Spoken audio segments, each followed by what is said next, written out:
Hey there everyone, this is Michael Dougal with eXp Realty, and in this video today I'm going to update you entirely with our real estate market here in the Greater Toronto Area. Yes, we know that the average price has come down since the first quarter, but just how much has it really changed looking back and comparing now to 12 months ago? That's what we're looking at here in this data. We've broken down different areas of the Greater Toronto Area and just how much the average price has changed. And this is taking into consideration all home styles, meaning condos, semi-detached homes, detached homes, etc. And Richmond Hill has seen the largest price decrease of 10.36, now with our average price $1,317,000. And surprisingly, the central area of Toronto has pretty much seen no change. It's the prices have come down 0.31%, but that's of course because of the fact that in Toronto Central, the majority of the listings and sales are going to be condominiums, and there's far fewer detached homes. And one of the major surprises here, based on my experience, is the fact that Ajax did see quite a big drop in price, down by 8.21%.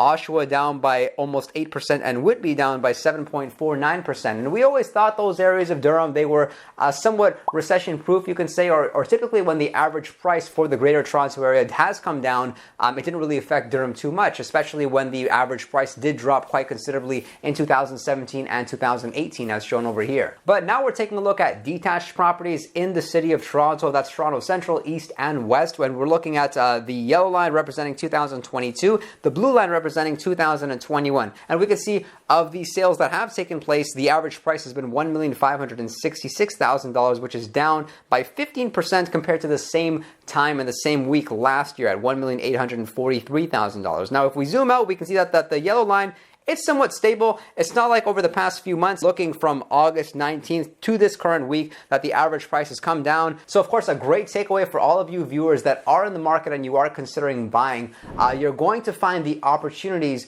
for detached homes typically, and for these properties which have experienced the largest price decrease. However, there's no saying the fact that they will not continue further. In fact, a lot of economists and experts are predicting that the values may actually continue to trend downward until 2023. What I'm finding right now is that for condo apartments, they've held their values quite well. We haven't seen much of a price decrease, if anything, especially comparing it to where we were last year. We can see that the average price is actually slightly up. But that could be because of the fact that we're looking at condo apartments, more often than not, the purchaser is an investor, and maybe they want to move in, maybe they want to rent the property out. But this could just be because of the fact that, financially speaking, for a lot of investors who own condominium apartments, it really doesn't make sense to sell. Yes, the interest rates have somewhat increased, but the rents have also increased. Maybe it could offset that. So investors aren't selling their condos. They really don't have any need to take the money out and buy anything else, because a lot of investors just are not too active in the marketplace. Right now, the people that are active in the marketplace are people that are considering downsizing or considering upsizing. And a very common question that I get asked from sellers is, Michael, is it a good time to sell? And that would depend on their situation. Of course, if they're downsizing, then financially, in most cases, it's going to make more sense. And if you're a homeowner, you have to trust that demand is out there. It's not a question of will your property sell. Your property is going to sell. Maybe the average days on market is a little bit longer. You may have to even wait a month for you to realize market value, but buyers are out there. The main question is if your listing is to come on the market, would you be competing with other listings in the area? And where it may actually not make sense to list your property is if you're planning to list your property for $1 million, but you can find the same properties just down the road, and those properties are listed for less than $1 million.